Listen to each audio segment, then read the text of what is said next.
ఆ అమ్మాయి పేరు సోనియా కుమారి. ఆమె సోషల్ మీడియాలో అయితే చాలా యాక్టివ్‌గా ఉంటుంది. వాళ్ళ కుటుంబం బీహార్ నుంచి న్యూఢిల్లీకి వచ్చి అక్కడైతే రెంట్‌కి తీసుకొని చిన్న చిన్న పనులు చేస్తూ ఉంటారు సోనియా కుమారి పేరెంట్స్.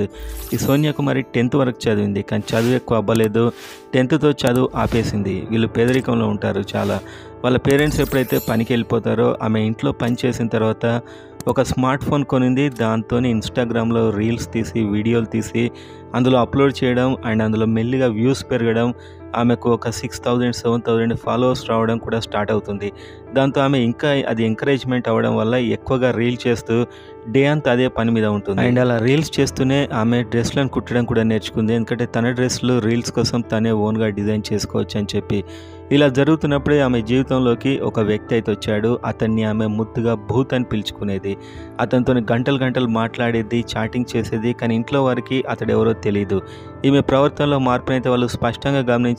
ఆమెను అడిగినప్పుడు అతడు భూత్ అని చెప్పేది తప్పించి అతని గురించి ఎలాంటి ఇన్ఫర్మేషన్ ఇవ్వకపోయేది. ఆమె ఇన్‌స్టాగ్రామ్‌లో కూడా I love you booth and booth మొదలైనటువంటి మాటలైతే రాసేది. తమ వ్యవహారాన్ని సీక్రెట్‌గా ఉంచడానికి ఫోన్‌లో కూడా అతన్ని ముద్దుగా బూత్ అని సేవ్ చేసుకుంది. అంటే ఒక దయ్యం అని చెప్పి సేవ్ చేసుకుంది. అతని ప్రేమలో ఆమె మునిగిపోయింది. కానీ కంప్లీట్‌గా ఇంట్లో వాళ్ళకి అతడెవరో తెలీదు. ఇలా ఉండగా ఒకసారి ఆమె సడెన్‌గా ఇంట్లో నుంచి బయటికెళ్ళడం తగ్గించింది. మాట్లాడడం తగ్గించింది. ఆమె ఒక్కసారిగా ఇలా కావడానికి రీజన్ ఏంటో వాళ్ళ ఇంట్లో వాళ్ళకి అర్థం కాదు. అప్పుడే ఆమె లైఫ్ అయితే ఒక పెద్ద టర్న్ అయితే తీసుకుంది. ఫ్రెండ్స్ చాలామంది వీడియో చూస్తున్నారు.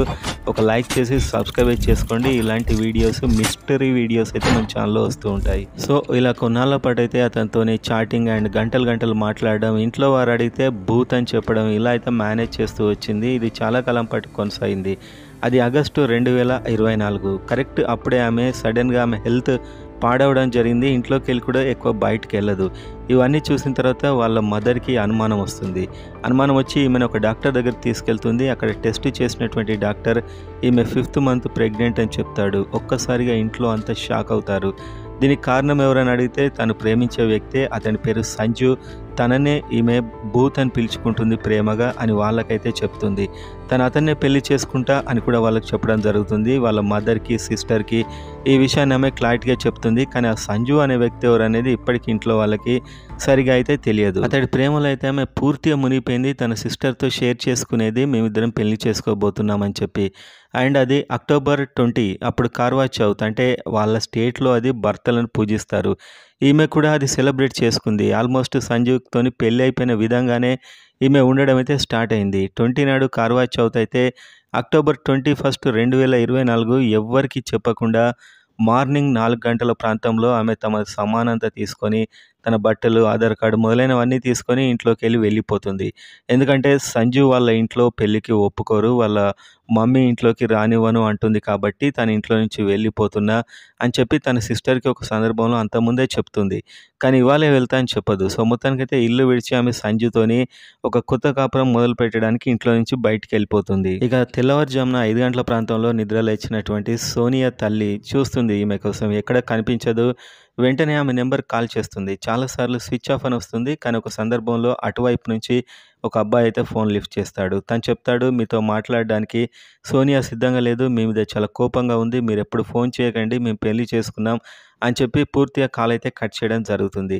అయినప్పటికి కూడా వీళ్ళకు సందేహం వస్తుంది. ఒక్కసారి మాట్లాడించు అన్నా కూడా ఎందుకు మాట్లాడించడం లేదు అని చెప్పి నైట్ సోనియా యొక్క బ్రదర్ అయిన మనీష్ కాల్ చేస్తూనే ఉంటాడు పదే పదే సోనియా నెంబర్‌కి. అప్పుడు మళ్ళీ ఆ సంజు ఫలానా సంజు ఎవరైతే చెప్పిందో అతడే ఆ కాల్ లిఫ్ట్ చేస్తాడు. లిఫ్ట్ చేసి మళ్ళీ అదే చెప్తాడు.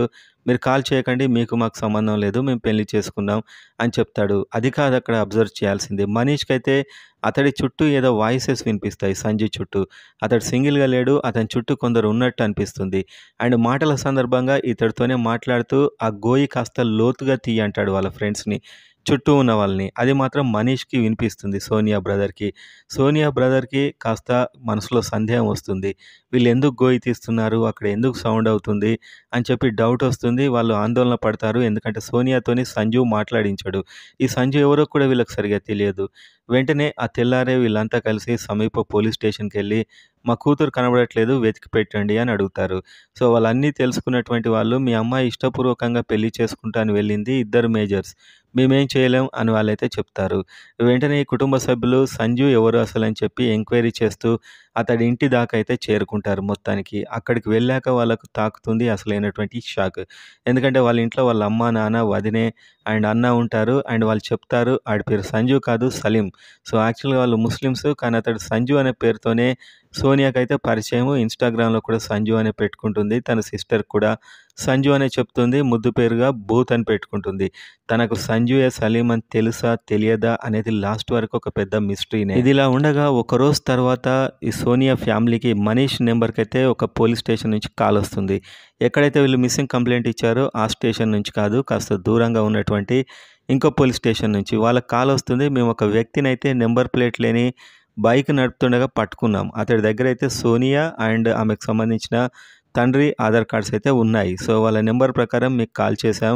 ఆమె ఎవరు అని అడుగుతారు. ఆమె మా సిస్టరే అని అతడు చెప్తాడు. అతడు వెంటనే సమీప పోలీస్ స్టేషన్‌కెళ్ళి ఈ విధంగా కాలొచ్చిందని చెప్తాడు.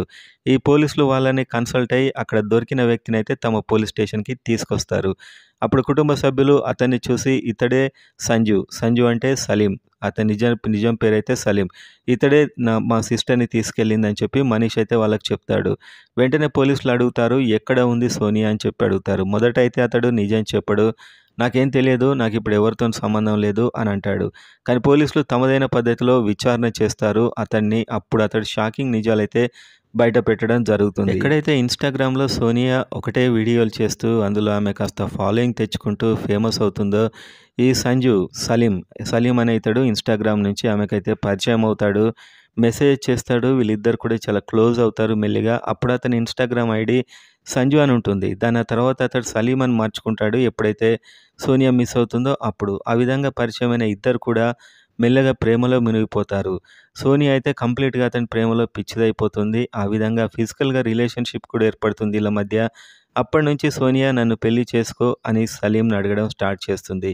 కానీ అతడికి పెళ్లి చేసుకోవడం ఇష్టం లేదు. కేవలం ఈ ఫిజికల్ నీడ్స్, ఈ కోరికలు తీర్చుకోవడమే లక్ష్యం కాబట్టి అతడు తర్వాతను వాయిదా వేస్తూ వస్తాడు. ఈలోపు ఆమె గర్భవతి అవుతుంది.